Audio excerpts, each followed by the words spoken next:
Hello and welcome to the Let It Brew podcast, brought to you by the London Coffee Festival. I'm Alex Dantish-Smith, and today I'm joined by Paul Kelly from Marzocco, and we'll be exploring our ongoing theme, building the dream coffee shop. Paul, tell me what you do at Marzocco. Well, I've done many things, but now I'm a commercial director for India, Africa, and the whole of Europe. Wow. That's not how I started. I started in 2012, opening the office here in the UK, and then just the rest is history, as they say. Done many things. Yes. many things, and I think known by pretty much everybody in the European coffee scene as well. Maybe beyond that, actually. Yes, hopefully all good. All good from my side. Good. And you've obviously had a lot of experience with the opening of coffee shops. Never had your own? No, I'm not brave enough. So I always say that the pioneers, the adventurers, I respect them so much because of what they do. Had them in my mind, but I've never done one. So we're going to talk about what you would do if you were to have one, but this is the dream coffee shop. This is, money is off the table, so you can't say, I put it in central London because it'll make a ton of money. This is about absolute dream. Anywhere. Yep, so first thing you got to choose is location. Where would you open your dream coffee shop? Do you know, it's a really interesting question because now with this new role, I travel a lot and I see unbelievable coffee shops around the world with all different styles, different themes, different qualities. But I'm quite old school, cheesy person who likes a bit of fun. I'd open a coffee shop on a beach, especially now with the world being so kind of crazy, for many reasons. I think having a bit of fun when you open a coffee shop is something that's, I think, one of the main things about being an entrepreneur and opening a coffee shop. You've got to enjoy it. So yeah, I'd open it on a beach. That's it's a pretty cool place to have a coffie shop. Yeah. I can't think of a good coffee shop on a beach. Well, there you go. So maybe I would have to do it quite quickly. First customer, right? Yeah, you're in. Or is it they usually put no shirt, no shoes, no service? Yeah. You could just cross out Don't that last cross note. out everything. Yeah.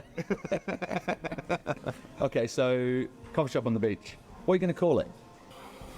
You could go really cheesy and call it Being on the Beach, but I'd cross that one out as well and just put it as come as you are.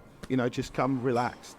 Come as you are, that's nice, yeah. You can't turn anyone away. No, that's it. And nor should you in a really good coffee shop, Correct. I think you've, over the years, been in the industry so long, as if I can say that, I think the coffee industry changed because when coffee shops in the early 2000s used to be kind of very cool but very exclusive. Right. And I think now the coffee shops of the world are very inclusive and they talk to people, not at people, and that's a really nice shift. Because I think if you're going to teach people about coffee, you need to be able to connect with them, and connecting with them is taking them on a journey, and that's through conversation. It's the best thing about specialty coffee, right? You walk into the right cafe and you get someone so knowledgeable about the actual product, but also how they serve it as well. Yeah. Like it's pretty special, and that's obviously a huge part of opening a new coffee shop. Or just, greeted with a smile. You don't feel intimidated. I remember we used to go into a cafe and it'd be like War and Peace on the menu board. Right. And you'd be like, oh my God, what do I have? Like, there's 20 breads, there's this, there's that. And you're like, chill. So I think now we've simplified the offer. We've grown the quality, we've grown the experience, the attitude, but we've simplified that first little interaction. And I think that's really key because you want people to come into this industry and learn. You want this industry to grow. So don't make it, intimidating. Make it like you feel that you're coming in. 100%. 100% agree. Okay, so we've got a name and a location. I feel like you're going to really hate this question, but I'm going to ask you anyway. I think I might have asked you this question before in the past. What's your roster of roasters? How are you going to do it? Are you going to name, or are you going to... I'm going to avoid. No, I'm not going to avoid. I'm going to do it in a way that, I think you've said it about speciality. It's such a great way to embrace community, quality, but also sustainability. Yep. It's a great way of education.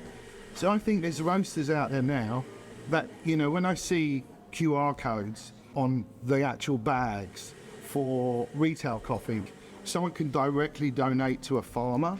That to me is progression. Yep. And I find that outstanding because if you want to keep this industry going, the roasters are working a lot harder to respect the farmers. I think the consumer has to work a lot harder to understand that that comes at a cost, at a premium. So I love roasters who are brave enough to have that conversation. So that's your qualifying factor for your coffee shop. Yeah, You've got to be on that kind of level of giving it back to the producers. And because I think the industry is phenomenal, again, for sustainability. If you look at the way we work with oat milks, different styles of milks, the way we work with mental health coming into this industry was, I think, one of the first industries that really cared about that. So I think it's the same, you want to keep this industry alive, we need to keep the farmers alive. So 100% agree. And it's actually, we're sitting here on the back of World of Coffee in Copenhagen, and I've never seen so many producers at a show. Yeah. And they're all guests of roasters, and they're being brought in, and I love to see that. Yeah, and I think what's interesting as well is you're actually starting to see producing countries actually have a cafe culture as well. Correct. And I think if you see that, that means they're starting to understand the quality of their produce, and maybe they'll start to push the pricing because they want to keep some back in their own countries, because that culture is prepared to pay, a cafe culture, prepared to pay a premium for that. So I think that's good for the industry. It's definitely good for the farmers. So yeah, I think that's exciting to see that many farmers and producers at an international show. Yeah, superb. Okay, so Did I avoid that question well? do you know what? Expertly avoided. Perfect. Had no doubts. So, we sort of did roasters. Yeah.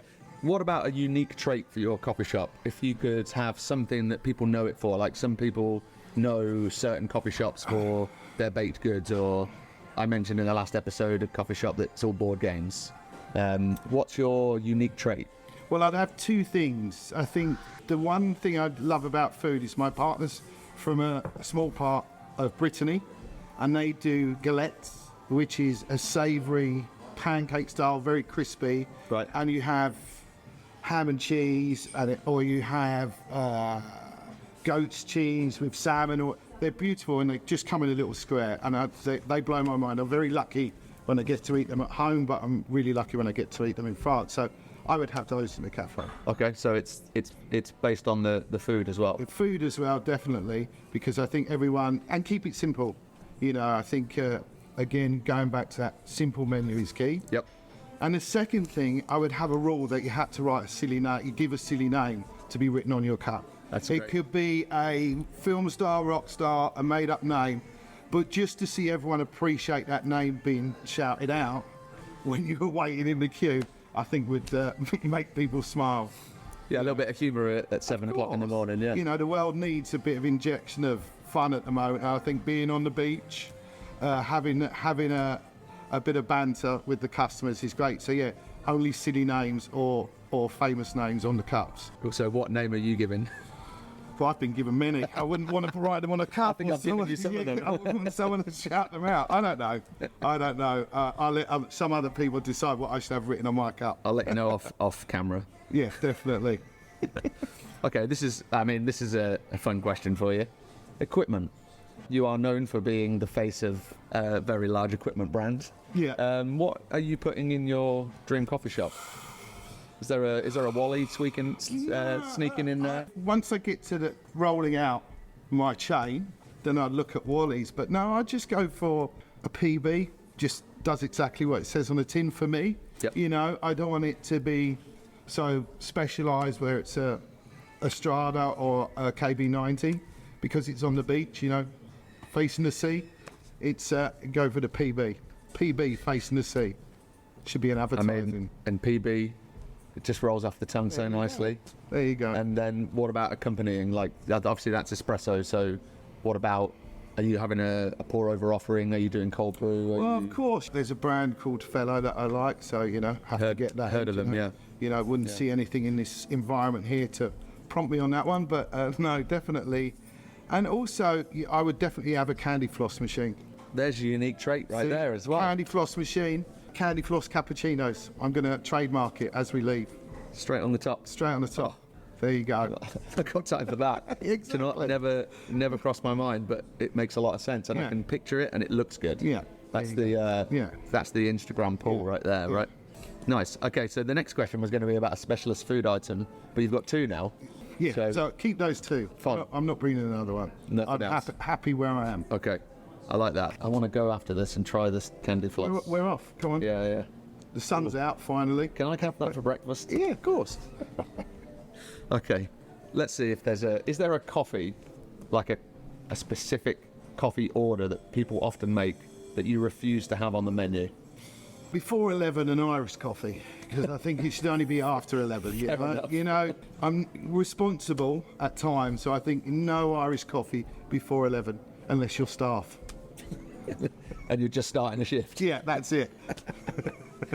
And what about on the more like for me, I hate it when I go into a coffee shop and I order a filter coffee and they go, "Oh, we haven't got any, but I can do you an Americano." Yeah. I hate that. I would make that an absolute rule I'll in my follow coffee you. shop. No Americanos. No Americanos Yeah. at all. It's not going out in America, this is it. It can, but they need to know. Yeah, I'm with you. I'm with you. Okay. Yeah, Americano bugs me. Yeah. Well, I'm sure it's good. Yeah. But I want. It's a bit easy. It's too easy. It's too easy. And all the Yeah. coffee should see all the water, Yeah. in my opinion. Yeah, I'll follow you on that one. Yeah? Yeah. Okay, great. We agree on that. Good. Look at us agreeing on things. Okay, so we've built the coffee shop. We've got a location, a name. We've got specialist food and candy floss. We've got gear. You're sitting there now. It's open. You've completed it. Yeah. What music are you listening to and not? You know, this is funny because there's so many different things. But I always think, and it makes me smile, is Talking Heads, Once in a Lifetime. Lovely. And I think that's because whenever I hear that, it's really about a journey rather than a destination. Okay.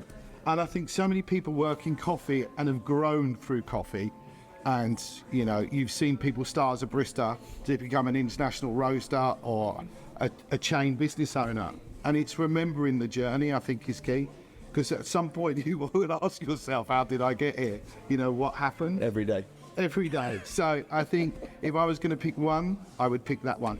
Because I think it underlines the movement of this industry and especially people in it. So, great tune. Are you playing it on repeat? Is there a similar playlist, or is it? Well, I think are you following that? again, maybe if you're writing silly names and names of pop stars, maybe you can write requests on the cup as well. Yeah. You just keep coming up with unique features for your coffee shop. Well, you know, order a coffee. Request a song. Request a song I'm with into it. a silly name. Well, what more do you want in life? You know, who wouldn't want to come there? I'll invest. I take my here's 10 quid. Yeah, let's go. We're off. Amazing. I mean, we've created quite a nice coffee shop here. Is there anything else that we haven't talked about that you think this is a key part of the coffee shop experience?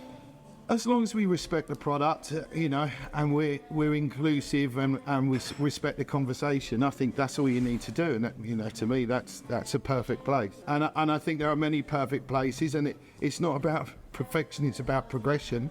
And I think, you know, this industry is always progressing. I think that's what's exciting. So we'll see. I'm always surprised and excited about what I see on the streets of the world in terms of coffee shops and how they open. Yeah, I think it's great to see like the changing world of coffee shops. Like we're sitting here at Days now. Yeah. It's pretty new. Yeah. And it's a collaboration between two coffee shops. Yeah. And we're sitting in this very nice spot. It's beautiful, and I love the superb. rugs as well. So Strong rug games. strong rugs. So yeah. Good sinky sofas. Sinky sofas, Yeah. great coffee, great atmosphere. So yeah, It's a pleasure, really. yeah, it's exciting times. We're lucky to. We are very do lucky. this. Yeah. You've been listening to the Let It Brew podcast, brought to you by London Coffee Festival with me, Alex Smith. If you enjoyed this podcast, remember to subscribe on your favourite platform so you never miss an episode. Until next time.